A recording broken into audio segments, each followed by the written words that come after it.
नमस्कार साथियों, स्वागत है आपका गुल मंत्रा एकेडमी के परिवार में। आज मैं पढ़ाऊंगा भूगोल में ब्रह्मपुत्र नदी का जो अपवाह तंत्र है उसके बारे में चर्चा करेंगे। इसके पहले हम लोग सिंधु नदी और गंगा नदी को पढ़ चुके हैं, तो आज हम देखेंगे ब्रह्मपुत्र नदी के बारे में। देखेंगे जैसे ये आपकी नदी है, ब्रह्मपुत्र नदी है। तो ब्रह्मपुत्र जो नदी है, जब ये तिब्बत से निकली है वहाँ पे इसे ब्रह्मपुत्र ना कहकर वहाँ पे सांगपो नदी कहते हैं। क्या कहते हैं? सांगपो नदी कहते हैं। ये चीज़ आपको याद रखना है। पूछेगा आपसे पेपर में कि ब्रह्मपुत्र को तिब्बत में किस नाम से जाना जाता है, तो आपका आंसर क्या होगा? सांगपो नदी होगा। और ये फिर जब भारत में ये प्रवेश करती है अरुणाचल प्रदेश में, तो अरुणाचल प्रदेश में कहते हैं दिहांग कहते हैं। क्या कहते हैं? दिहांग कहते हैं। दो नाम आपको याद रखना, एक दिहांग हो गया है और एक आपका हो गया है सांगपो हो गया। क्या हो गया? सांगपो नदी। और ये सांगपो तिब्बत में कहते हैं। कहाँ पे कहते हैं? तिब्बत में कहते हैं। दिहांग कहते हैं अरुणाचल प्रदेश में।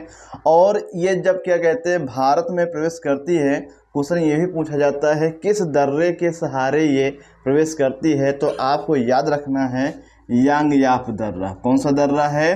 यांगयाप दर्रा। और यांगयाप दर्रा जो है आपका, ये अरुणाचल प्रदेश में है। कहाँ पे है?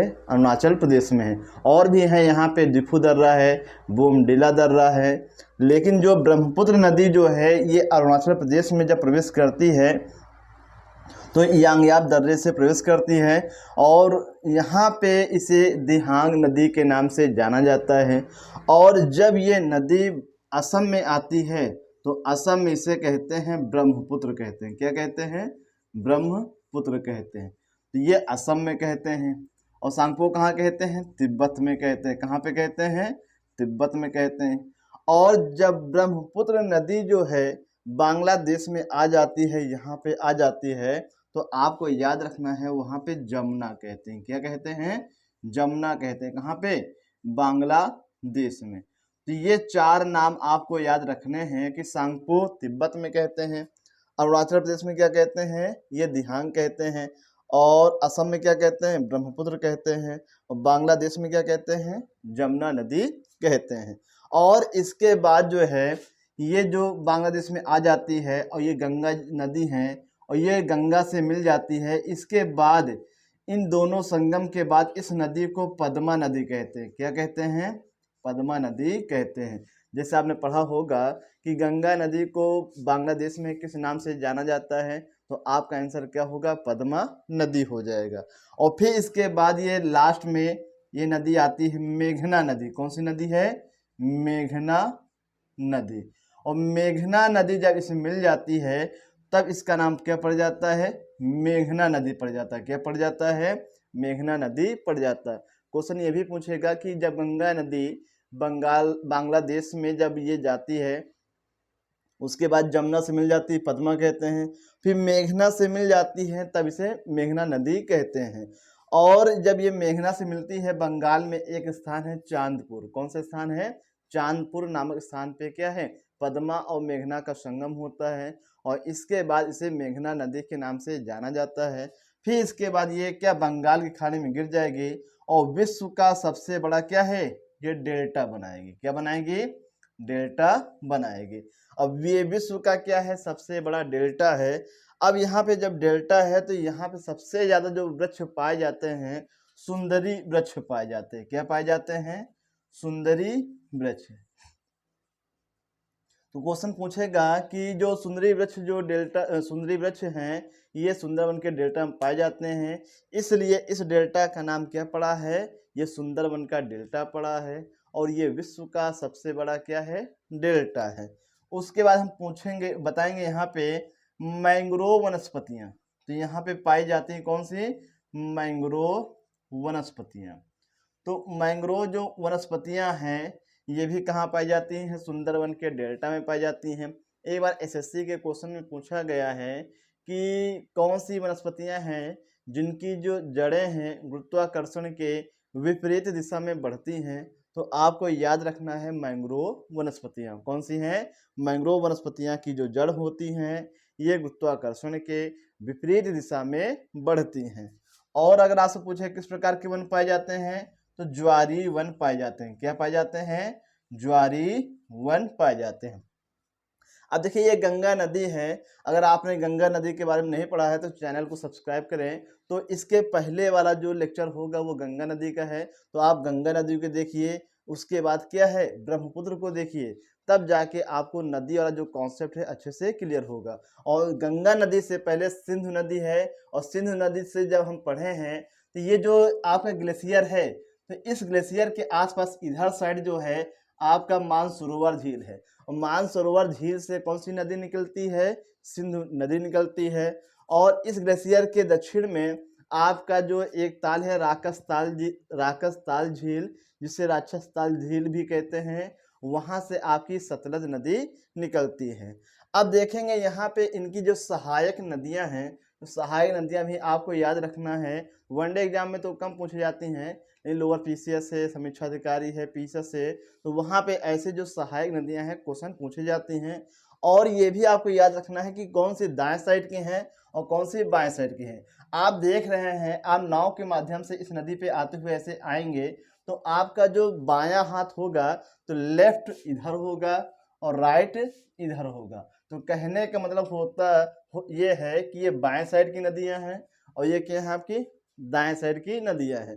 तो बाएं साइड की जो नदी हैं, तो उनमें से पहली आपकी दिबांग नदी है। कौन सी नदी है? दिबांग नदी। और फिर दूसरी नदी है लोहित नदी। कौन सी है? लोहित नदी। इसे खूनी नदी भी कहते हैं। क्या कहते हैं? खूनी नदी भी कहते हैं। क्वेश्चन ये पूछेगा कि किस नदी को खूनी नदी के नाम से जाना जाता है, तो आपका आंसर क्या होगा? लोहित नदी, जो कि ब्रह्मपुत्र नदी की क्या है? सहायक नदी है। उसके बाद देखेंगे धनसिरी। तीसरी नदी क्या है? इधर से धनसिरी है। और फिर इसके बाद है कोपली नदी। कौन सी नदी है? कोपली नदी। तो दिबांग, लोहित, धनसिरी और कोपली नदी। अब हम आते हैं कहाँ पे? दाएं साइड में आते हैं। तो दाएं साइड में हम देखेंगे पहली जो नदी है सुबनसिरी। क्या है पहली नदी? सुबनसिरी। और फिर इसके बाद दूसरी जो नदी हो जाएगी आपकी कामेंग नदी। दूसरी क्या हो जाएगी? कामेंग नदी।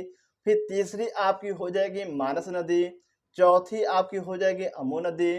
और पांचवी आपकी संकोश नदी। और छठवीं है क्या? तीस्ता नदी। तो आपको याद रखना है, दो दो करके या तीन तीन करके याद रखेंगे। सुबनसिरी, कामेंग, मानस। सुबनसिरी, कामेंग, मानस। सुबनसिरी, कामेंग, मानस, ये तीन नदियां हो गई। सुबनसिरी, कामेंग, मानस। अब फिर दोबारा फिर से याद करिए तीसरी। तो तीन लास्ट में याद करेंगे अमो, संकोश, तीस्ता। अमो, संकोश, तीस्ता। तो इस प्रकार से दाएं साइड की जो 6 नदियां हो गई। अब इन 6 नदियों में जो क्वेश्चन पूछा जाता है, एक संकोश नदी से पूछा जाता है और एक तीस्ता नदी से पूछा यह जाता है कि बताइए तीस्ता नदी जल विवाद का संबंध किस देश से है? तीस्ता नदी जल विवाद का संबंध किससे है, तो आपको पता होना चाहिए। तो यहाँ पे आपको याद रखना है, ये थोड़ा इसका फिगर ऐसे बनेगा कि ये बांग्लादेश में आ जाएगी। कहाँ पे आ जाएगी? ये बांग्लादेश में आ जाएगी, क्योंकि तीस्ता नदी जो है इसका जो जल विवाद है ये बांग्लादेश और भारत से है। किससे है?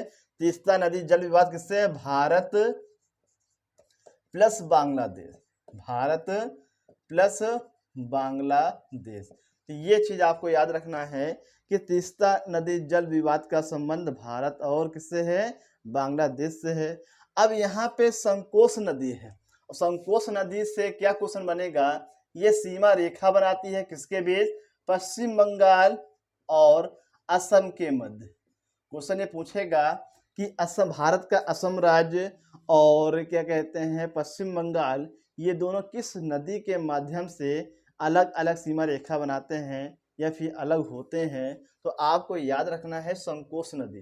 तो संकोश नदी से आपका क्वेश्चन बनेगा और तीस्ता नदी से क्वेश्चन आपका बनेगा। संकोश से क्या बनेगा? ये असम और पश्चिम बंगाल की सीमा रेखा बनाती है। और तीस्ता नदी से ये बनेगा किसमें विवाद चलता है? भारत और बांग्लादेश का। अब इसके बाद हम देखेंगे, अभी मैंने बताया कि बांग्लादेश में ब्रह्मपुत्र को जमुना कहते हैं, तिब्बत में सांगपो कहते हैं, जब अरुणाचल प्रदेश में आते हैं दिहांग कहते हैं। लेकिन जैसे ही हम असम में प्रवेश करते हैं वहां पे इसे क्या कहते हैं? ब्रह्मपुत्र कहते हैं। क्या कहते हैं? ब्रह्मपुत्र कहते हैं। अब यहाँ से भी क्वेश्चन बनेगा कि ब्रह्मपुत्र जब असम में होती है तो यहाँ से दो क्वेश्चन बनेंगे।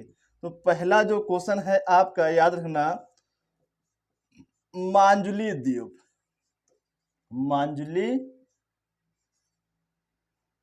आपको याद रखना है, मांजुली द्वीप। तो पहला क्वेश्चन ये याद रखना है कि मांजुली द्वीप जो है ये किस नदी पे, ये नदी द्वीप है, मांजुली नदी द्वीप। क्या करेंगे इसे, मांजुली नदी द्वीप। और ये विश्व का सबसे बड़ा नदी द्वीप है, ये भी आपको याद रखना है कि विश्व का सबसे बड़ा नदी द्वीप क्या है, मांजुली द्वीप है। किस राज्य में है, ये आपका असम में है। लिख लेना पॉइंट बना के कि विश्व का सबसे बड़ा जो नदी द्वीप क्या है, ये मांजुली नदी द्वीप है। ये किस राज्य में है, असम में है।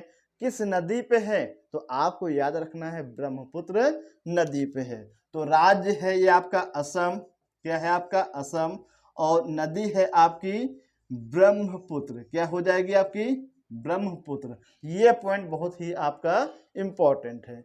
इसके बाद अगर हम बात करें कि इसी नदी पर भारत का दूसरा सबसे लंबा राष्ट्रीय जलमार्ग है। भारत का दूसरा सबसे लंबा राष्ट्रीय जलमार्ग है। पहला कौन सा है, कल हम बता चुके हैं पिछले वाले लेक्चर में, उसको देख लेना आप लोग। पहला आपका प्रयागराज से हल्दिया है, जो कि किस नदी पे है, गंगा नदी पे है। लेकिन दूसरा सबसे लंबा जो राष्ट्रीय जलमार्ग है वो सादिया से धुबरी है। यहाँ लिखे दे रहे हैं सादिया से धुबरी, सादिया से धुबरी।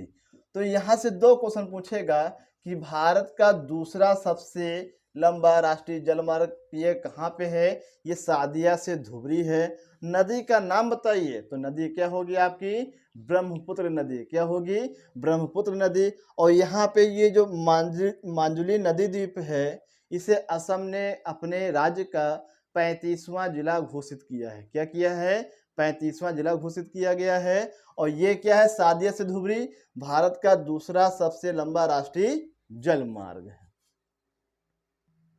इन चीजों को आपको याद रखना है। तो और भी देखेंगे, जैसे हम कह रहे हैं यहाँ पे गंगा नदी, इसके बारे में पढ़ा चुके हैं, फिर से आपको बता दें, ये गंगा नदी है, यहाँ पे आके आती है और ये फरक्का नामक स्थान से क्या बांग्लादेश में प्रवेश करती है।